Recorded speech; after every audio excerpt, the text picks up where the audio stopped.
Squid Game. Why you shouldn't be too hard on translators. Squid Game has recently become Netflix's biggest debut ever, but the show has sparked controversy due to its English subtitles. This occurred after a Korean-speaking viewer took to Twitter and TikTok to criticize the subtitles for providing a botched translation, claiming, "If you don't understand Korean, you didn't really watch the same show." Only this year, Squid Game, Lupin, and Money Heist, all non-English originals, have consistently been at the top of Netflix's most-watched shows globally. This growing popularity of productions in languages other than English and streaming platforms investing more in them has led to an increase in the visibility of the work of translators. When it comes to translating films and series, subtitling and dubbing are the most common forms of translation. Subtitles show the dialogue translated into text displayed at the bottom of the screen, while in dubbing, the original voices of the characters are replaced with voices in a new language. Translation is not new to viewers, but the instant, almost frictionless access to different language versions of the same film or show definitely is.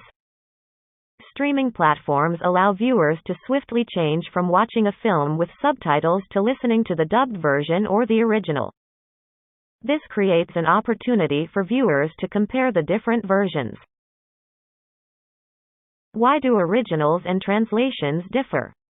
Just because the translation doesn't say exactly the same as the original, it doesn't mean it's wrong.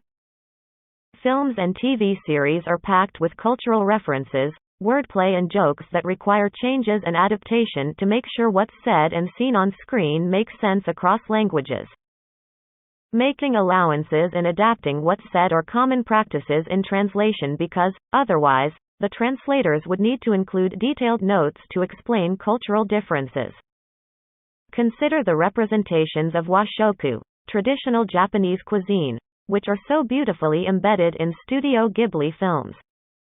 While additional explanations about the significance of harmony, kinship and care represented in the bowls of ramen in Ponyo or the soft steaming red bean buns in Spirited Away could be interesting.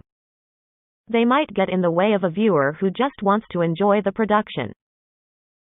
Professional translators analyze the source content, understand the context, and consider the needs of the variety of viewers who will be watching. They then look for translation solutions that create an immersive experience for viewers who cannot fully access the original. Translators, similarly to screenwriters and filmmakers, need to make sure they provide good, engaging storytelling. Sometimes that implies compromises. For instance, some original dialogue from Season 2 of Money Heist uses the expression, Samantha de Hostias. Literally, hostia means host, as in the sacramental bread which is taken during communion at a church service. But it is also Spanish religious slang used as an expletive. Original. Alberto, como baj del coche, te voy a dar una Samantha de Hostias que no te vas ni a mantener en pie. Literal translation. Alberto, if I get out the car, I'm going to give you such a hell, hostia, of a beating that you won't be able to stay on your feet. Dubbed version. If I have to get out of the car, I'm gonna beat you so hard you don't know what day it is. Subtitles. Alberto, if I get out of the car, I'll beat you senseless. The dubbed version of the dialogue adopts the English expression, to beat someone. The subtitled version uses the same expression but offers a shorter sentence. The difference between the two renderings reflects the constraints of each form of translation. In dubbing, if the lip movements don't match the sound, viewers often feel disconnected from the content.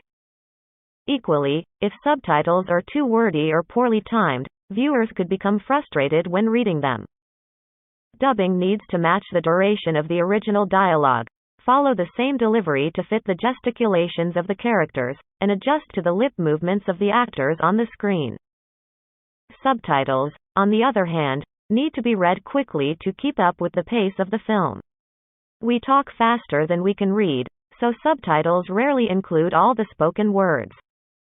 The longer the subtitle, the longer the viewer will take to read it and the less time they will have to watch. According to Netflix policies, For example, subtitles can't have more than 2 lines and 42 characters, and shouldn't stay on the screen for longer than 7 seconds. Additionally, in the above example, the translations do not reflect the reference to religious slang, typical of Spanish culture. Rather than fixating on this reference and assuming it is an essential part of the dialogue. A good translator would consider what an English-speaking character would say in this context and find a suitable alternative that will sound natural and make sense to the viewer. New rules of engagement. It is encouraging to see that some viewers are so devoted to the content they watch. Foreign films and TV shows help promote cultural understanding and empathy. But not all viewers act in the same way, and the solutions provided by the translators need to cater to everyone who decides to watch the show. This leads to different viewing experiences, but it only reflects the reality of watching any culturally charged product, even in our own languages. In English, for instance, consider all the references and nuances that a British viewer could miss when watching an English-language film produced in South Africa, Jamaica, or Pakistan. Translators do not blindly look for literal translations. On the contrary, in the translation profession, hints of literal translation often signal low-quality work. Translators focus on meaning and, in the case of films and series, will endeavor to provide viewers with a product that will create a similar experience to the original. The case of Squid Game has been instrumental in bringing discussions about translation to the fore. Of course, there are good and bad translations, but the main gain here is the opportunity to debate what determines this. Through such discussions, viewers are becoming more aware of the role and complexities of translation.